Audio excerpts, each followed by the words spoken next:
Екипите на јавното предпријатие Чистота и зеленило Куманово садат нов дрворед покрај улицата Братство и единство во Куманово, соопштија денеска надлежните од предпријатието. Во моментов на локацијата се сади јасен. Садниците не бараат посебни услови за одржување, доста се отпорни и на суша и на мрзнење, добри се за одржување и важно собираат издувни гасови и придонесуваат за почист воздух.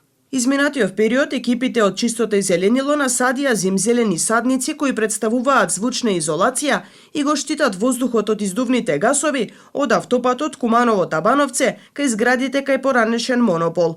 Од предпријатието повикаа граѓаните совесно да се однесуваат, подсетувајќи дека дел од садниците на дрворедите и кај градскиот стадион и во населбата Карпош беа уништени од несовесни граѓани.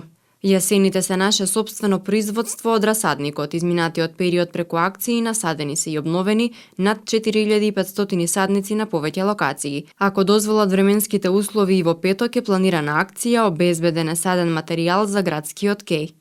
Садењето садници, дрвореди, акции за пошумување се дел од среднорочните мерки за намалување на загадувањето, план кој го донесе општината пред пандемијата.